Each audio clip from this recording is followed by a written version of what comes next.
સામાયિકમાં મન વચન કયા ત્રણેય એકાગ્રતાની ઘણી જ આવશ્યકતા છે. લ્યો ત્રણેય એકાગ્રતાની આવશ્યકતા છે. કાયા મનમાં ન જાય પણ મનમાં વિકલ્પ વ્યક્તિ ત્યાં ક્યાં ક્ષમતા રહી? હું તો એ સમતોષ કરવાની વાત છે. મન વચન ને કાયા એ ત્રણેયની એકાગ્રતાની ઘણી જ આવશ્યકતા છે. ચપળ જેના મન વચન કાયા તરફનો ઉપયોગ છે અને સ્થિરતા થવાનો ઘણો સંભવ છે. માટે ઘણી એની એકાગ્રતાની આવશ્યકતા છે, જરૂરિયાત છે. એમ એ ત્રણેયને વશ કર્યા વિના સામાયિક થઈ શકતી જ નથી. લ્યો ઠીક ખુલાસો કર્યો.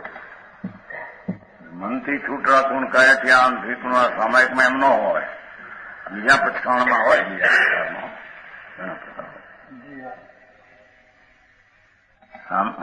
ત્રણેયને વશ કર્યા વિના સામાયિક થઈ શકતી જ નથી. બાકી તેને અવશ્ય વશ કરવા જોઈએ. જેવા સામાયક હવે ઉદાહરણ નથી કઈ હજી દેવગુરુ શાસ્ત્રની ખબર, આત્મા શું છે એની નથી ખબર, કરો સમાય. આખા રોડની છોડીને છોકરા સમાય કરે છે. પંચરંગી એક પથ્થરને 5 સવારથી 2 તે 5 થી 10 વાગે પછી આપે પૈસા એને કઈ સમાય કરી બહુ સમય. એક મિનિટની સામાયિક જન્મરણના નાશ કરી દે એનું નામ સમય છે. સામાયિકના પ્રકાર છે. એક સમ્યક દર્શન સામાયક, એક સમ્યક જ્ઞાન સામાયક, એક દેશ સ્થિરતા સામાયક, એક સર્વવૃત્તિ સામાયિક. 4 તો કહેતા સંપ્રદાયમાં હો, પણ એ ક્યાં અંદર હતું નહીં.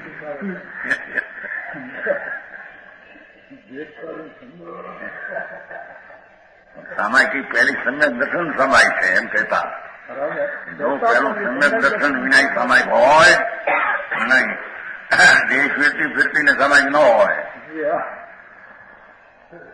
બીજી સમ્યક જ્ઞાન સામાયિક પછી કહેતા આવે છે.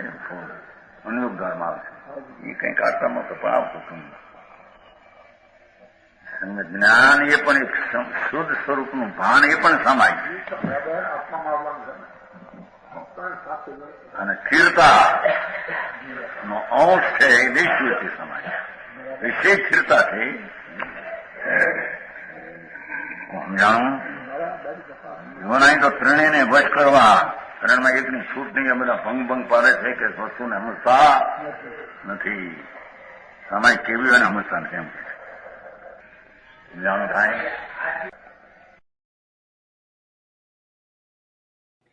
તથાપિ કહાનવાણીના અંકાયે મૂલ્યના કદી. તથાપિ માતવાણીના અંકાયે મૂલ્યના કદી. પરમ કૃપાળુ પૂજ્ય સદગુરુ દેવનો જય હો. પ્રસામૂર્તિ પૂજ્ય ભગવતી માતનો જય હો. જીનવાણી માતનો જય હો. પરમ મિત્રાગ દિગંબર જૈન ધર્મનો